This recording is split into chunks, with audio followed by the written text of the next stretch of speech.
Hi everyone, welcome back to my YouTube channel. അപ്പോൾ part 2 ഇന്ന് ചെയ്യാൻ പോവുകയാണ്. അപ്പോൾ ശരിക്കും പാർട്ട് 1 ഞാൻ ചെയ്തതെന്ന് വെച്ചാൽ ഞാൻ എൻ്റെ അമ്മൂമ്മയ്ക്ക് വേണ്ടിയിട്ട് അമ്മൂമ്മയുടെ വിഷമങ്ങൾ കാണാതിരിക്കാൻ വേണ്ടിയിട്ടാണ് ഞാൻ വരുന്നത് എന്ന് ഞാൻ പറഞ്ഞിട്ടുണ്ടായിരുന്നു. പക്ഷേ അതെല്ലാവരും നെഗറ്റീവായിട്ടാണ് കണ്ടത്. ബേസിക്കലി അമ്മൂമ്മയ്ക്ക് അപ്പൂപ്പന് ഞാൻ ആരെന്ത് ചെയ്താലും അമ്മൂമ്മയ്ക്ക് അപ്പൂപ്പൻ ഞാനാണ് ലോകത്തെ ഏറ്റവും ഇഷ്ടം എന്നായിരുന്നു.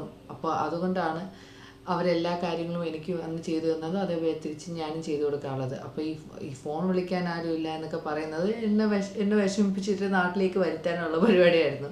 അപ്പോൾ അങ്ങനെയൊക്കെ പറഞ്ഞിട്ടുണ്ടായിരുന്നു. അപ്പോൾ അതുമാത്രമല്ല, അമ്മൂമ്മയ്ക്ക് പ്രായമായതുകൊണ്ട് അമ്മൂമ്മയ്ക്ക് ചില ചിട്ടകളുണ്ട്. ഇങ്ങനെ രീതിയിലേ ചെയ്യാവോ, അങ്ങനെ രീതിയിലേ ചെയ്യാവോ. അപ്പോൾ അമ്മൂമ്മയ്ക്ക് അങ്ങനെ അഡ്ജസ്റ്റ് ചെയ്ത് നിൽക്കാൻ, എല്ലാവരുടെയോട് അഡ്ജസ്റ്റ് ചെയ്ത് നിൽക്കാൻ പറ്റത്തില്ല. പിന്നെ എനിക്കും പണ്ട് ഞാൻ ഇവിടെ ക്യാൻഡയിൽ പോണതിന് മുമ്പേ ഞാൻ അമ്മൂമ്മയെ ഇടയ്ക്കൊക്കെ വഴക്കാവുമായിരുന്നു. അമ്മൂമ്മയ്ക്ക് ഞാൻ ചെരുപ്പ് വീട്ടിലകത്ത് മാറ്റിയിടണം, അങ്ങനെയൊക്കെ അമ്മൂമ്മക്ക് കുറച്ചിങ്ങനെ വൃത്തിയുടെ വേറെ രീതികളൊക്കെ ഉണ്ട്. അപ്പോൾ പക്ഷെ ഞാൻ ക്യാൻഡയിൽ പോയി കെയർ ഹോമിലൊക്കെ വർക്ക് ചെയ്ത്, ഈ ക്യാൻഡയിൽ ഞാൻ വർക്ക് ചെയ്തതെന്ന് വെച്ചാൽ ഈ സ്പെഷ്യൽ നീഡ്സ് ഉള്ള പ്രായമുള്ളവരുടെ അടുത്താണ്. അപ്പോൾ അവിടെയൊക്കെ പോയി ഞാൻ വർക്ക് ചെയ്തതിന് ശേഷമാണ് മനസ്സിലായത് അമ്മൂമ്മയൊക്കെ എന്നോട് പണ്ട് നാട്ടിൽ ഇരുന്നപ്പോൾ പറഞ്ഞതൊക്കെ ഒരു വലിയ കാര്യം പോലും അല്ല. അമ്മൂമ്മയൊക്കെ ചെറിയ കാര്യങ്ങൾ പറഞ്ഞതിനാണ് ഞാൻ പണ്ടൊക്കെ ഇരുന്ന് സ്കൂളിൽ പഠിക്കുമ്പോൾ അറിയാമല്ലോ, നമുക്ക് ഓരോ കൊച്ചു കാര്യങ്ങളും പറയുമ്പോൾ നമുക്കതൊന്നും ഇഷ്ടപ്പെടത്തില്ല. അപ്പോൾ ക്യാൻഡയിൽ പോയി അവിടെ നിന്ന് ഈ കെയർ ഹോമിലുള്ള സ്പെഷ്യൽ നീഡ്സ് എന്ന് വെച്ചാൽ ഈ ചെറുതായിട്ട് ഇങ്ങനെ ഓരോ വയ്യായ്മയൊക്കെ ഉള്ള പ്രായമുള്ളവരെ കാണും. എനിക്ക് ഓർമ്മയുണ്ട്, ഞാൻ ഒരു കെയർ ഹോമിൽ വർക്ക് ചെയ്തുകൊണ്ടിരുന്നപ്പോൾ ഒരു പുള്ളി എന്നോട് വന്ന് പറഞ്ഞത്, പുള്ളിക്ക് കണ്ണൊന്നും കണ്ടുകൂടാ. അപ്പോൾ പുള്ളി എന്നോട് പറയുക, ഞാൻ നിന്നെ കൊല്ലൂ എന്നൊക്കെ പറഞ്ഞായിരുന്നു. അപ്പോൾ അങ്ങനെ പറഞ്ഞാൽ ഓക്കെ, ആദ്യം ഞാൻ ഈ ഡയബറ്റീസിൻ്റെ മരുന്നും തന്നോട്ടെ, പിന്നെ നമുക്ക് എന്നെ കൊല്ലുന്ന കാര്യം ആലോചിക്കാം. അങ്ങനെയൊക്കെയാണ് അവിടുത്തെ ഹോമിലൊക്കെ നമ്മൾ. പക്ഷേ അവരുടെ അവസ്ഥ അങ്ങനെയാണ്, അവർക്ക് അറിഞ്ഞുകൊണ്ട് പറയുന്നില്ല. അപ്പം അങ്ങനെ പറഞ്ഞപ്പോൾ പുള്ളി പിന്നെ ഇരുന്ന് കരയുമായിരുന്നു, പാവം. അങ്ങനെയൊക്കെയാണ് ഓരോ കാര്യങ്ങൾ. അപ്പോൾ നമ്മൾ അങ്ങനെയൊക്കെ എനിക്ക് അവിടെ നിന്ന് അങ്ങനെ എക്സ്പീരിയൻസ് ഒക്കെ ആയതിനു ശേഷമാണ് എനിക്ക് അമ്മൂമ്മ എന്നോട് ഇവിടെ പറയുന്ന ഓരോ കൊച്ചു കൊച്ചു കാര്യങ്ങളും വലിയ കാര്യമായിട്ട് തോന്നാത്തത്. പിന്നെ അമ്മൂമ്മയ്ക്ക് അപ്പോൾ പിന്നെ എന്തൊരു കാര്യം ഉണ്ടെങ്കിലും അത് എനിക്ക് അവർ തരത്തുള്ളൂ. ഇപ്പോൾ ഒരു കിലോ ചിക്കൻ മേടിച്ചാൽ പോലും അത് മൊത്തം എന്നെ തന്നെ തിരിക്കാൻ നോക്കുക, അവർ പോലും കഴിക്കത്തില്ല. അപ്പം അങ്ങനെയൊക്കെയാണ്. അപ്പം അമ്മൂമ്മയ്ക്ക് ഈ ലോകത്ത് അപ്പൂപ്പൻ കഴിഞ്ഞാൽ പിന്നെ ഞാനാണ്. അതുകൊണ്ടാണ് ഞാൻ വന്നത്, അല്ലാതെ വേറെ ആരെയും നമ്മൾ കുറ്റപ്പെടുത്താനുള്ള രീതിയിലല്ല ഞാൻ ഉദ്ദേശിച്ചത്. അപ്പോൾ എന്തായാലും ആ കാര്യം കഴിഞ്ഞു. അപ്പോൾ ഇനി എന്തായാലും പാർട്ട് 2 പറയാം. പാർട്ട് 2 എന്ന് വെച്ചാൽ ഞാൻ ഇതുവരെ ആരോടും ഡിസ്ക്ലോസ് ചെയ്തിട്ടില്ല. അപ്പോൾ ലിയന് കുറച്ച് പ്രശ്നങ്ങളുണ്ട്.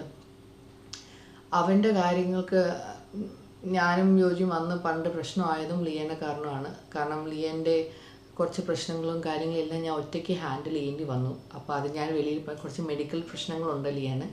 അപ്പോൾ അതിന് വേണ്ടിയിട്ട് ആണ് നമ്മൾ ആക്ച്വലി ഇപ്പോൾ ലാസ്റ്റ് വീണ്ടും ഒരുമിച്ചത്. കാരണം അവൻ്റെ കാര്യങ്ങളെല്ലാം കുറച്ചും കൂടി ഡിഫിക്കൽട്ടായി തുടങ്ങി എനിക്ക്. കാരണം കാനഡയിൽ ഹെൽത്ത് കെയർ ഫ്രീ ആണ്, പക്ഷേ ഫ്രീ ആയതുകൊണ്ട് എല്ലാത്തിനും വെയിറ്റ് ലിസ്റ്റാണ്.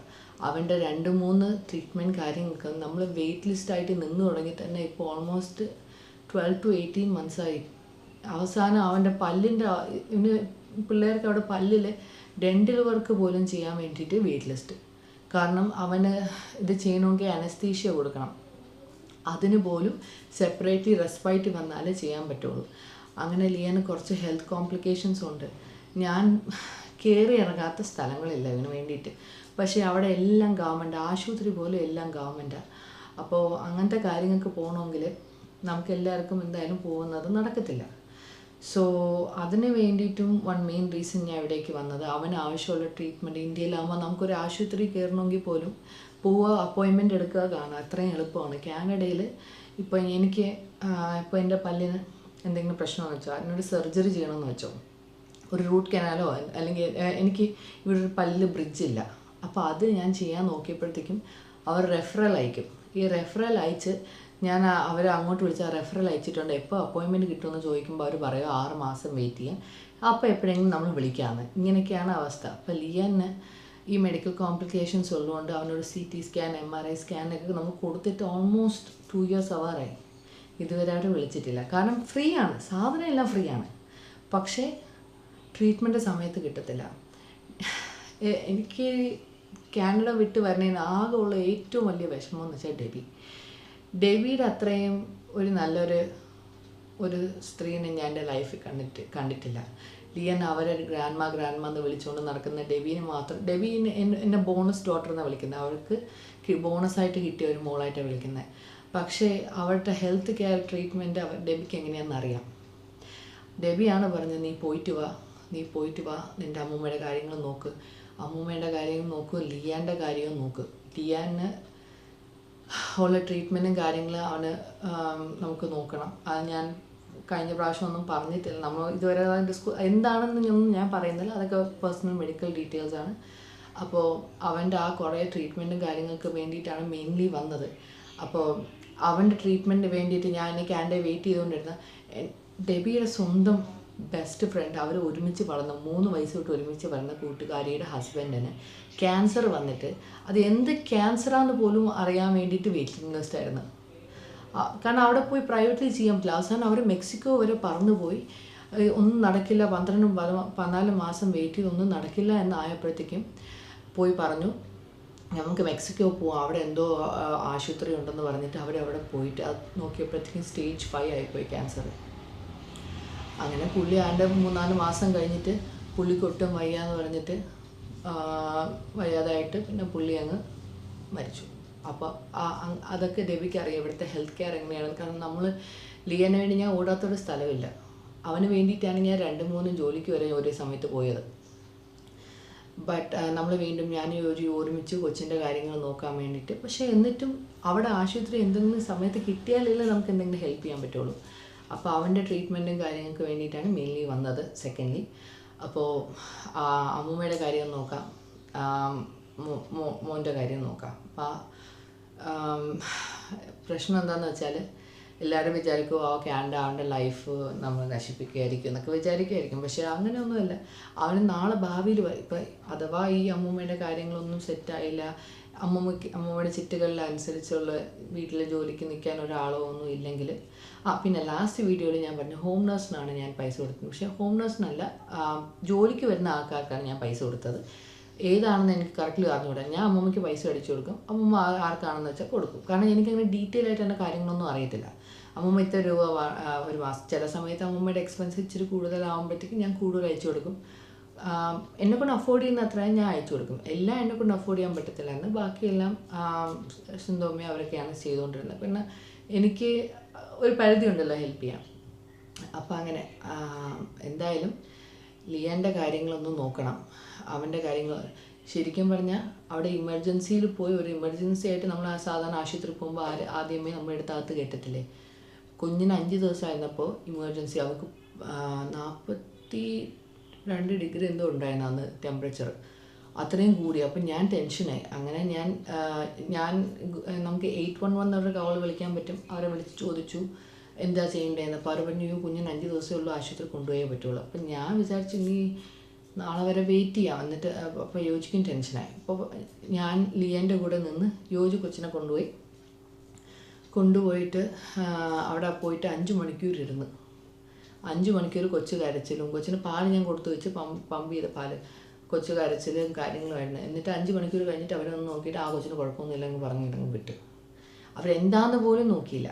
അപ്പോൾ അവിടുത്തെ ഹെൽത്ത് കെയർ സിസ്റ്റമിൽ അതായത് അവർ ഷോർട്ട് സ്റ്റാഫ്ഡാണ്, അവർക്ക് സ്റ്റാഫ് കുറവാണ്, എന്നാൽ ആൾക്കാർ കൂടുതലുമാണ്. അപ്പോൾ അങ്ങനത്തെ കുറേ പ്രശ്നങ്ങളുള്ളതുകൊണ്ട് ലിയന് ആവശ്യമുള്ള ട്രീറ്റ്മെൻറ്റും കാര്യങ്ങളും ചെയ്യാൻ പറ്റിയില്ല. അപ്പോൾ ഇവിടെ വന്നിട്ട് വേണം ഇനി അവൻ്റെ ഓരോ ട്രീറ്റ്മെൻറ്റും കാര്യങ്ങളും നോക്കാൻ.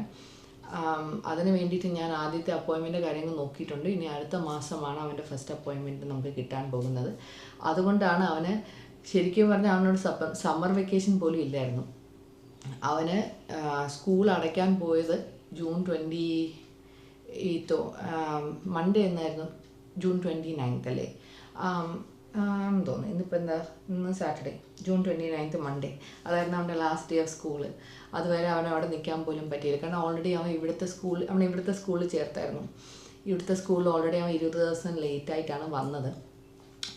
സോ ഈ നെക്സ്റ്റ് വീക്ക് തൊട്ട് സ്കൂളിൽ പോകുന്നതിൻ്റെ ഇടയ്ക്ക് ഇവൻ്റെ അപ്പോയിൻമെൻറ്റ് കാര്യങ്ങൾ കിട്ടുകയാണെങ്കിൽ ഒന്നെങ്കിൽ സ്കൂളിന് ഇപ്പോൾ ഹാഫ് ഡേ വിളിച്ചുകൊണ്ട് പോകും, അല്ലെങ്കിൽ അന്നത്തെ ദിവസം സ്കൂളിൽ വിടത്തില്ല. അങ്ങനെ കുറച്ച് മെഡിക്കൽ കാര്യങ്ങളുണ്ട്. അതുമാത്രമല്ല മോനും മോളും കനേഡിയൻ സിറ്റിസൺസാണ്. അവർ ഇനി വലുതായിട്ട് നമ്മൾ അഥവാ പോയില്ല എങ്കിൽ അവരുടെ ലൈഫ് നമ്മൾ ഒന്നും ചെയ്യുന്നില്ല. അവർ വലുതായി 18 വയസ്സായതും അവർക്ക് കാനഡയിൽ എപ്പോൾ വേണമെങ്കിലും കയറിപ്പോവാം. അവർക്ക് എനിക്ക് 2030 വരെ ഇതുണ്ട്, PR കാർഡുണ്ട്. അതിൻ്റെ ഇടയ്ക്ക് എനിക്ക് എപ്പോൾ വേണമെങ്കിലും കയറിപ്പോവാം. അതേപോലെ എനിക്ക് പിന്നെ പുതുക്കാനും പറ്റും. വാലിഡ് റീസൺ മെഡിക്കലാണെന്ന് കാണിക്കാൻ പറ്റുമെങ്കിൽ എനിക്ക് കയറിപ്പോവാനും പറ്റും. പിന്നെ അവൻ എപ്പോൾ വേണമെങ്കിലും കയറിപ്പോവാം, മോൾക്ക് എപ്പോൾ വേണമെങ്കിലും കയറിപ്പോവാം. അപ്പോൾ അവരുടെ ലൈഫ് സെറ്റാണ്. ലിയൻ OCA കാർഡായി. മോക്ക് ഞാൻ വിസ എടുത്ത് വന്ന് കാണും. അമ്മൂമ്മ ബ്ലഡ് പ്രഷർ കൂടിയെന്ന് പറഞ്ഞാൽ എനിക്ക് ടെൻഷനായിട്ട് ഞാൻ OCA കാർഡ് വരുന്നവരെ വെയിറ്റ് ചെയ്തില്ല. കൊച്ചിൻ്റെ പാസ്പോർട്ട് ഫോട്ടോ എടുക്കാൻ പോലും തന്നെ ഒരിക്കൽ ഫോട്ടോ എടുത്ത് അവർ കാനഡയിൽ റിജക്റ്റ് ചെയ്ത് അവളെ കണ്ണ് തുറന്ന് ഇങ്ങനെ ഇരിക്കണം എന്നൊക്കെ പറഞ്ഞാൽ അതൊക്കെ നടക്കുന്ന കാര്യമാണ്. ജനിച്ച കുഞ്ഞിനോട് പറയാൻ പറ്റിയ കാര്യമാണ്. അങ്ങനെ രണ്ടാമത്തെ ഫോട്ടോ അവളെ ഉടുപ്പിൻ്റെ അകത്തൊക്കെ കൈവച്ച് അവളിങ്ങനെയൊക്കെ അഡ്ജസ്റ്റ് ചെയ്ത് അവൾ ഏതോ ഒരു ആംഗിളിൽ ഇങ്ങനെ എടുത്ത് വെച്ചപ്പോഴത്തേക്ക് അവളുടെ ഒരു ഫോട്ടോ കിട്ടി. അങ്ങനെയാണ് അവളുടെ ഫോട്ടോ എടുത്ത് നമ്മൾ വന്നത്. സോ എന്തായാലും സെക്കൻഡ് റീസൺ മെഡിക്കലാണ്. അത് മാത്രമല്ല ഇപ്പോൾ എനിക്ക് പോലും പല്ലിൻ്റെ കാര്യങ്ങളുണ്ട്. പിന്നെ യോജിക്കാണെങ്കിലും ബാക്കിന് ഇച്ചിരി സീനുണ്ട്. പിന്നെ അങ്ങനെ കുറച്ച് കാര്യങ്ങളുണ്ട്. നമ്മൾ ആ മെഡിക്കൽ എല്ലാ റീസണും ഒന്ന് ചെയ്ത് തീർക്കാൻ വേണ്ടിയിട്ടാണ് വന്നത്. പിന്നെ അമ്മൂമ്മേനെ ആശുപത്രിയിൽ കൊണ്ടുപോകാൻ. അപ്പം നമ്മൾ എന്തായാലും ഓരോ ആവശ്യങ്ങളുണ്ട്. പിന്നെ ഞാൻ അവിടെ ഓപ്പോസിറ്റ് സൈഡ് വണ്ടി ഓടിച്ചിട്ട് ഇപ്പോൾ ഇവിടെ വന്നിട്ട് എനിക്ക് ഇച്ചിരി ഒരു ബുദ്ധിമുട്ടുണ്ട് ഓടിക്കാൻ. അതുമാത്രമല്ല അവിടെ ഞാൻ ഓട്ടോമാറ്റിക് ആ കാർ എന്നെയാണ് ഓടിച്ചുകൊണ്ടിരുന്നത്, ഞാൻ ആ കാറല്ല ഓടിച്ചുകൊണ്ടിരുന്നത്. അത്രയ്ക്കും ഓടിച്ചിട്ട് എനിക്ക് ഇവിടെ വന്ന് ഓടിക്കാൻ ഇച്ചിരി ഒരു ടെൻഷനുണ്ട്. കാരണം റോഡിൽ നമ്മൾ അത്രയും ചിട്ടയായിട്ട് ഞാൻ കഴിഞ്ഞ 6 വർഷമായിട്ട് സ്റ്റോപ്പ് സൈനിൽ സ്റ്റോപ്പ്, ലൈനിൻ്റെ അകത്ത് വണ്ടി ഓടിക്കുക, അങ്ങനെയൊക്കെ ഓടിച്ചിട്ട് ഇവിടെ വന്നിട്ട് പകുതി വണ്ടി നമ്മുടെ ലൈനിലൊക്കെയാണ് ഓടിച്ചുകൊണ്ട് പോകുന്നത്. സ്റ്റോപ്പ് സൈനിൽ സ്റ്റോപ്പ് പോലും ചെയ്യുന്നില്ല. 1 വേയിൽ രണ്ട് വഴിയും വണ്ടി പോകുക. ഇതൊക്കെ ഞാൻ അത്രയും ശീലിച്ചുകൊണ്ട് 5-6 വർഷമായിട്ട് അവിടെ അത്രയും ചിട്ടയായിട്ട് വണ്ടി ഓടിച്ചിട്ട് എനിക്ക് ഇവിടെ വന്ന് ഓടിക്കാൻ ഇച്ചിരി ബുദ്ധിമുട്ടുണ്ട്. സോ എന്തായാലും നമ്മൾ അത്യാവശ്യം ഇവിടെ കാനഡയിൽ നിന്ന് വിട്ട് വന്നതിന് തൽക്കാലത്തേക്ക് എല്ലാം സെറ്റാണ്. പിന്നെ ഇനി അങ്ങോട്ട് നോക്കണം എന്താണ് അവസ്ഥ എന്ന്. സോ അതാണ് റീസൺ ഗൈസ്. മെയിൻലി ഞാൻ വന്ന ലിയന് വേണ്ടിയിട്ടാണ്. Second reason. ഫസ്റ്റ് റീസൺ അമ്മൂമ്മയ്ക്ക് വേണ്ടിയിട്ടും, സെക്കൻഡ് ലിയൻ്റെ കാര്യങ്ങൾ നോക്കാൻ. കാനഡയിൽ ഞാൻ ഇനിയും വെയിറ്റ് ചെയ്തുകൊണ്ടിരുന്ന അവൻ്റെ ഒരു കാര്യവും നടക്കത്തില്ല. അവസാനം അവൻ്റെ ഞാൻ ആക്ച്വലി ഒരു ക്ലിപ്പ് ഇടാം നമുക്ക്. Are you gonna watch? You're not sure? Okay. You decide, okay? Okay, can close your eyes. Okay, ready? Okay. 1, 2, 3. There, that's it. Good that's it, job. that's it. Oh wow, Leanne, you're doing so good. Look at Wow. You see that in the Isn't that neat? Yes, two? Pretty cool, eh? yes. All right, you ready? Oh, Good yeah. I've never. 5 വയസ്സായ ഒരു കൊച്ച് എത്രയോ തവണ അവന് blood work ചെയ്തുകൊണ്ട് അവനിപ്പോൾ അവൻ സ്വന്തമായിട്ട് തന്നെ ആ ബ്ലഡ് വർക്കിൻ്റെ സമയമൊക്കെ ആകുമ്പോൾ പാവം വന്ന് അവൻ തന്നെ പറയുക, ഞാൻ കയറിയിരുന്നോളാം, അതിൻ്റെ കയ്യിൽ നിന്ന് ബ്ലഡ് എടുത്തോ. നിങ്ങൾ ആരെങ്കിലും ഇങ്ങനെ ഇത്രയും വയസ്സുള്ള ഒരു കൊച്ച് ഞാൻ കണ്ടിട്ടില്ല. നിങ്ങൾ കണ്ടിട്ടുണ്ടോ എന്ന് എനിക്കറിയാം. ഒറ്റയ്ക്ക് അവൻ കയറിയിരുന്ന് കൈയൊക്കെ കാണിച്ച് ബ്ലഡൊക്കെ എടുത്ത്. അപ്പം ഞാൻ പറഞ്ഞു ഗുഡ് ബോയ് എന്നൊക്കെ പറഞ്ഞ് എനിക്ക് അത് കാണുമ്പോൾ തന്നെ നല്ല വിഷമമായി. പക്ഷേ ആവശ്യങ്ങൾക്ക് നമ്മൾ ചെയ്തല്ലേ പറ്റുള്ളൂ. സോ അതൊക്കെ നമുക്ക് ചെയ്യാറുണ്ട്. അപ്പോൾ അതാണ് നമ്മുടെ രണ്ടാമത്തെ മെയിൻ റീസൺ. അപ്പം ലിയൻ്റെ അവിടുത്തെ ലൈഫ് നമ്മൾ നശിപ്പിച്ച് കൊണ്ടുവന്നതല്ല, അവന് വേണ്ടിയിട്ടാണ് അവനെ അവിടെ നിന്ന് കൊണ്ടുവന്നത്. സോ അവൻ്റെ ട്രീറ്റ്മെൻറ്റ് ഇവിടെ കാനഡയിലൊക്കെ നമ്മളിങ്ങനെ വെയിറ്റ് ചെയ്തുകൊണ്ടിരുന്ന ഒരിക്കലും നടക്കത്തില്ല. സോ ഇവിടെ വന്ന് നമ്മുടെ നാട് തന്നെ എപ്പോഴും ട്രീറ്റ്മെൻറ്റ്സ് നല്ല. ഇവിടെ നമുക്ക് പൈസ ചിലവുണ്ടെങ്കിലും കാര്യങ്ങളെങ്കിലും നടക്കും. നമ്മുടെ കുഞ്ഞുങ്ങൾക്ക് നമ്മളല്ലാതെ വേറെ ആരാ ചിലവാക്കുക. സോ നമ്മൾ അത് ചെയ്യാൻ പോവുകയാണ്. എനിവേയ്സ് എത്രയും എനിക്ക് പറയാനുള്ളൂ പാട്ടുമായിട്ട്. So anyways for now by.